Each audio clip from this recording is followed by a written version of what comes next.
Hello friends बरायबाय माय बड' tech चेनेलनि गेजेरजों नोंथांमोनखौ बयखौबो दायो बे भिडिअनि गेजेरजों नोंथांमोननो जबनि निउज नोंथांमोननो एडभार्टाइजमेन्ट नोटिफिकेशन शेयार खालामनो लाबोनाय जादों बे भिडिअखौ नोंथांमोना जोबजासिम नायलां जोबोद मोजां खौरां नोंथांमोननि थाखाय जायफोर जब नागिरगासिनो दं एबा जबाव इन्टारेस्टेड नोंसिनि खामानि मावनो गोसो एबा इन्टारेस्टेड नोंथांमोनहा बिनि थाखाय जोबोद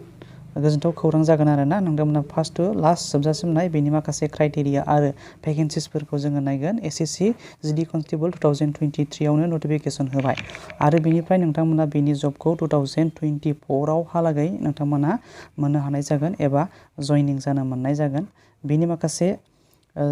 एग्जाम डिक्लेयार बेफोरबो बेवहायनो होखानाय फिक्स नोंथांमोना दानिफ्रायनो स्टाडि खालामनो जोबोद साक्सेस नोंथांमोना नटिफिकेशनखौ अलरेडि दानिफ्रायनो मोनखाबाय नालाय नोंथांमोननो थाखाय दायो बे भिडिअनि गेजेरजों बेनि क्राइटेरिया आरो बेनि भेकेन्सिस जोंनि केटेगरि वाइसआव भेकेन्सिसआ बेसेबां दङ बिनि माखासे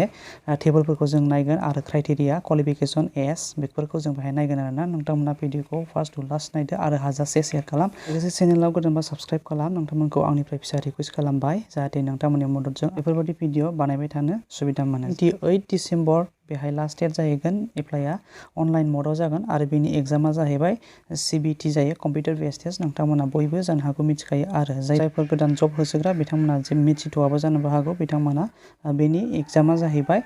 कम्पिउटार बेस टेस्ट जायो गिबियावनो एग्जाम होयो बेनिफ्रायसो भेट जायो बेनि भेटनि उनावसो मेडिकेल टेस्ट बेनिफ्राय लास्ट डकुमेन्ट्स भेरिफिकेशननि उनाव नोंथांमोना फाइनेल मेरिट लिस्टखौ मोननाय जायो अब्ला जोङो थांनोसै गाहाय फारसे जोङो माबायदि बेवहाय माखासे टेबल्स खालामनाय जादों बेहाय अर्गेनाइज एबा डिपार्टमेन्ट्स वाइसै बेसेबां भेकेन्सि दङ BSFआव देग्लाय 27,875 भेकेन्सिस दं बेनिफ्राय CSFआव दङ जाहैबाय 8,598 बेनिफ्राय CRPFआव दङ जाहैबाय 25,427 बेनिफ्राय SSBआव दङ 5,278 बेनिफ्राय ITBP Indo Tibetan border police force जायखौ बुङो 3006 भेकेन्सिस बेनिफ्राय AR बेयो जाहैबाय आसाम राइफल आरोना ARआ बेनिफ्राय 4,776 भेकेन्सिस दङ बेवहाय बेनिफ्राय SF हिसाबै SFआव बेनि भेकेन्सिसखौ नायबा 583 बेनिफ्राय NIA नेशनेल इनभेस्टिगेशन एजेन्सिस होनो जायखौ बेहाय 225 दङ टटेल 75,768 भेकेन्सिस देग्लायनि एडभार्टाइजमेन्टआव एबा 2023 आव ओंखारनाय SSC-GD कनस्टेबल बेहाय दायो जों बेनि क्राइटेरिया हिसाबै जों नायोब्ला जोङो मा इन्डियान सिटिजेनशिप जाब्लानो जाबाय बेनिफ्राय मेट्रिक केन्डिडेट एबा मेट्रिक पास नोंथांमोनानो बेखौ मेट्रिक पासनिफ्रायनो एप्लाइ खालामनो हानाय जायो बेखौ बेनिफ्राय एजआ जाहैबाय 23 सिम आरो ओभारआल 18 निफ्राय 23 इयार्ससिम बेनिफ्राय जोंहा ST हिसाबै 5 इयार्स प्लास मोनदेरनाय जायो आरोना जोंहा एग्जामसन हिसाबै मोननाय जायो बेहाय बेनिफ्राय एस दिहुननायनि मोनसे जखा होदों नोंथांमोना बेहाय नायनानै लाब्लानो जाबाय आरो नोंथांमोना PDFखौ डाउनलड खालामनानै लादो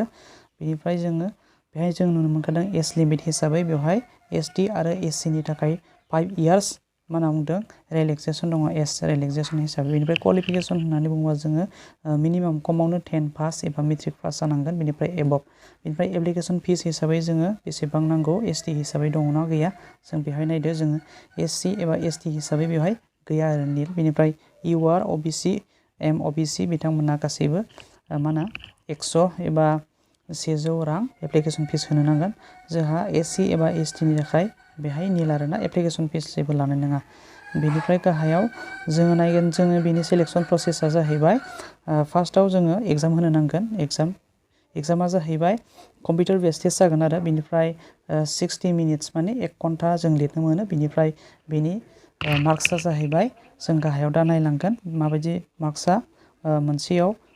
मोनसे कुइसनाव बेसेबां नाम्बार मोनो जों बेखौ फारियै नायनांगोन बेनिफ्राय बेनि सिलेक्सन प्रसेसआ जाहैबाय फार्स्टआव कम्पिउटार बेस टेस्ट बेनिफ्राय बिआव दङ जोङो फिजिकेल एफिसिएन्सि टेस्ट माने खारनाय आरोना बेनिफ्राय फिजिकेल स्टेन्डार्ड टेस्ट जागोन बियो बेनिफ्राय मेडिकेल एग्जामिनेसन बेनिफ्राय लास्टआव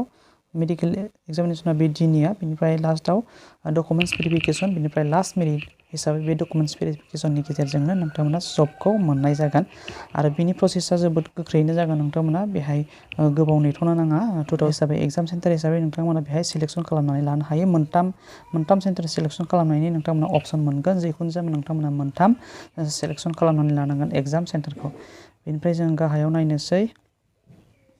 दानिया जों बेहाय नुनो मोनदों अनलाइन एप्लिकेशना माब्ला जागोन एबा अनलाइन स्टार्टिं डेटआ जाहैबाय 24 नभेम्बरनिफ्राय लास्ट डेटआ जाहैबाय 28 डिसेम्बर 2023 निनो बेनिफ्राय बेनि कम्पिउटार बेस्ड टेस्टआ जागोन नोंथांमोननि थाखाय बेवहाय मेनसन खालामनानै होखादों फेब्रुवारि 2024 नि एबा फेब्रुवारि दानावनो नोंथांमोनहा बेनि कम्पिउटार बेस्ड टेस्ट एग्जामखौ लिरनो मोननाय जागोन अब्ला जोङो मास मोनबेसे दं नोंथांमोनहा बेहाय हिसाब मोनखाबाय जे नोंथांमोनहा दानिफ्रायनो स्टार्टिं खालामनानै स्टाडि खालामनो हानाय जासिगोन दायो जोङो बेनि PDF फाइलखौ डाउनलड खालामाखैमोन दायो डाउनलड खालामसै नोंथांमोनहा नायदो जोङो बेहाय माबायदि दङ एडभार्टाइजमेन्टआव डिटेल्सै जों नायजोबनो थाखाय बेयाव क्लिक खालामदो बेहाय जोङो डिटेल्सै नुनो मोनबाय बेनि साबमिशन डेट बेनिफ्राय रेजिस्ट्रेशन डेट बेफोरखौ जों गासैबो बेहाय नायनानै लादो एबा नोंथाङा बेनि PDF खौ डाउनलड खालामनानै फुल डिटेल्सखौ गासैबो नोंथाङा बुजिनानै लादो भिडिअनि गेजेरजों नोंथांमोन गासैखौबो डिटेल्स फोरमायजोबोबा बेहाय भिडिअआ जोबोद गोलाव जायो बेनि थाखायनो सर्टलि नोंथांमोननो बे भिडिअखौ लाबोनाय जाबाय बेहाय एप्लिकेशन साबमिशन अनलाइन डेटआ जाहैबाय 24 तारिख नभेम्बरनिफ्राय लास्ट डेट ओंखारदों 28 डिसेम्बर बेवहाय नोंथांमोनहा अनलाइन पेमेन्ट एबा पेमेन्ट खालामनायखौ नोंथांमोना 29 डिसेम्बरसिम नोंथांमोना सम मोनदों बेनिफ्राय बेंकआव चालान दानोब्लाबो नोंथांमोना बे 29 डेटसिम खालामनो हागोन आरोना नोंथांमोना पेमेन्टखौ बेनिफ्राय नोंथांमोना नायदो कम्पिउटार बेस्ड टेस्टखौ बेहायबो क्लियारै होखादों 2024 नि फेब्रुवारि दानावनो जागोन होननानै बुंदों बेखौ जेब्ला नोंथांमोना एग्जामनि एडमिट होयो नोंथांमोना भिडिअनि गेजेरजों आपडेट मोननो हागोन नोंथांमोना गाहायाव जोङो बेनि माखासे केटेगरि वाइज एबा कास्ट वाइज जोङो माबायदि बिनि भेकेन्सिसफ्रा दङ डिपार्टमेन्ट वाइजआव जों बेखौ नायनोसै मेल एन्ड फेमेल मेलआ जाहैबाय बे फेमेलआ जाहैबाय बे मेल हिसाबै BSFआव दङ ST आव 2015 बिनिफ्राय BSF हिसाबै CSF हिसाबै दङ 412 जन जोङो नैबाव दङ बेनिफ्राय CRP हिसाबै 548 दङ नैबे दानिया बेनिफ्राय SSB हिसाबै 365 दङ बेनिफ्राय ITBP हिसाबै 209 दङ ITBP हिसाबै बेनिफ्राय आसाम राइफल हिसाबै 401 401 बेनिफ्राय SSF हिसाबै 18 जन दङ बेनिफ्राय टटेलै जोंनि ST हिसाबै 3969 दङ जोंनि ST हिसाबै मेल केन्डिडेटनि थाखाय बेनिफ्राय फेमेलाव दङ जोङो UR हिसाबैबो दङ गोबां दङ URनि काटअफखौ जोङो आवगायनो हायोबाथ' जोङो मोजाङानो दङ URआवबो गोबां भेकेन्सि दङ नोंथांमोना जेबो सिन्था खालामनांगौ गैया बेनिफ्राय मेल हिसाबै जोङो मोनखाबाय बेनिफ्राय फेमेल हिसाबै जों कास्ट ST हिसाबाव जों नायनोसै BSFआव दङ जाहैबाय 256 बेनिफ्राय CICFआव दङ जाहैबाय 63 बेनिफ्राय CRPFआव दङ जाहैबाय 288 बेनिफ्राय SSBआव दङ जाहैबाय 15 बेनिफ्राय ITBPआव दङ जाहैबाय 66 बेनिफ्राय ARआव दङ जाहैबाय 70 बेनिफ्राय ARनि गाहायाव जों मा दं SSF बेहाय दङ जाहैबाय मात्र मा होनदों SSFआव दङ 4 जन बेनिफ्राय टटेलाव दङ 701 माने 701 जोङो फेमेल हिसाबै केन्डिडेटआ जोङो बेवहाय भेकेन्सिस दं एबा मासि दङ बेनिफ्राय जों 7.5 आव दङ नोंथांमोनहा नुनो मोनदों NCC C सार्टिफिकेट जायहा दङ नोंथांमोनहा 5% ब'नास मार्क मोनगोन बेनिफ्राय B दङब्ला नोंथांमोनहा 3% ब'नास मार्क मोनगोन नोंथांमोनहा A दङब्ला 2% मोननो हानाय जागोन अब्ला जों गाहायाव नायनोसै जोङो बे एग्जामा नेगेटिभ मार्क दङना गैया जों बेखौ नायगोन आरोना नोंथांमोनहा नायलांबाय थाबानो जाबाय बेनिफ्राय जोङो स्किम अफ एग्जामिनेसन जोङो साबजेक्टखौ बेहाय नायनानै लागोन बेहाय दङ part A B C D सिम दङ बेहाय माने बेयो साबजेक्ट हिसाबै रिजनिं दङ इन्टेलिजेन्ट रिजनिं बेनिफ्राय जेनेरेल नलेज एबा एवारनेस बेनिफ्राय एलिमेन्टारि मेथमेटिक्स बेनिफ्राय इंलिश अर हिन्दी नोंथाङा बबे मोनसेखौ लायो बेनिफ्राय मोनसे साबजेक्टआव 20टा कुइसन थागोन बेनिफ्राय 40 मार्क्सनि आरो थारमाने 1 कुइसनाव 2 मार्क्स मोननाय जागोन टटेल बेहाय मिनिट्सआ जाहैबाय 60 मिनिट्स माने 1 आवार्स नोंथांमोना 1 आवारल' लिरनो मोनगोन आरो 1 आवारनि गेजेराव नोंथांमोना काटअफखौ आवगायनानै लानो हानांगोन बेनिफ्राय नोंथांमोना नुनो मोनखाबाय साबजेक्ट मोनसेयाव 40 नाम्बार मोनगोन बेनिफ्राय मोनफ्रोमबो साबजेक्टआवनो 20-20ल' कुइसन जागोन आरोना बेनिफ्राय अब्ला नोंथांमोना बुजिखाबाय मोनसे कुइसनाव 2 मार्क्स मोनगोन अब्ला नोंथांमोनहा नायदो गाहायाव जोङो नेगेटिभ मार्क दङ एबा गैया जों बेखौ नायनानै लानोसै जों नुनो मोनदों बेवहाय 0.50 नेगेटिभ मार्क दङ लोगोफोर मोनसे हायाबा नोंथांमोना माने 0.50 दानगोन आरोना नोंथांमोना माने हाफ दानगोन मोनसे हायाब्ला माने हाफ दानगोन आरोना। बेनिफ्राय जों गाहायाव मोनदों फिजिकेल इफिशिएन्सि टेस्ट जोङो एग्जाम जोबखांनायनि उनाव फिजिकेल जागोन नङा होमबा बे फिजिकेल पेडआ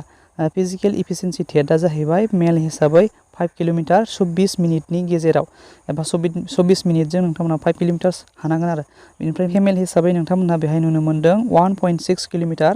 खारनांगोन। बेनिफ्राय टाइमा जाहैबाय 8 हाफ मिनिट्स आरो नोंथांमोना बेखौ खारनो हानाय जानांगोन एबा कभार खालामनांगोन। बेनिफ्राय बेवहाय हाइट फिजिकेल स्टेन्डार्ड हिसाबै नोंथांमोना बेवहाय दङ फिजिकेल स्टेन्डार्ड हिसाबै जोङो बेसेबां जानांगोन फिमेल आरो मेल नोंथांमोना बेवहाय नायदो जोंहा एसटि हिसाबै जोङो नै बेवहाय गोलैयो 162.5 आरोना जों एसटिआ। बेनिफ्राय मिलिटेन्सि एफेक्टेड एरिया एबा मा होनना बुंदों बेहाय एक्सट्रिमिस्ट एफेक्टेड एरियानिफ्रायबा 160 सेन्टिमिटारब्लानो जागोन। बेनिफ्राय फिमेल हिसाबै जोंनिया मा जागोन 150 सेन्टिमिटारब्लानो जागोन जों गुबुननिखौ नायला। बेनिफ्राय नोंथांमोना चेस्ट मेजारमेन्टखौ जोङो नायदो। बेनिफ्राय जोङो एसटि हिसाबै जोङो नायदो बे ए अपसनाव 76 जानांगोन आरो जोंनि चेस्टआ मेल हिसाबै। बेनिफ्राय +5 मा होनना बुंदों एक्सपेनसन खालामनांगोन। अब्ला लोगोफोर निस्सय बुजिनो हाबाय बे भिडिअनि गेजेरजों आरो नोंथांमोना मोजां मोनदों जब नागिरग्रा नोंथांमोना हाजासे शेयार खालाम, जायफोर नोंथांमोना चेनेलाव गोदान साबस्क्राइब खालाम हाजासे। Thank you for watching, bye bye.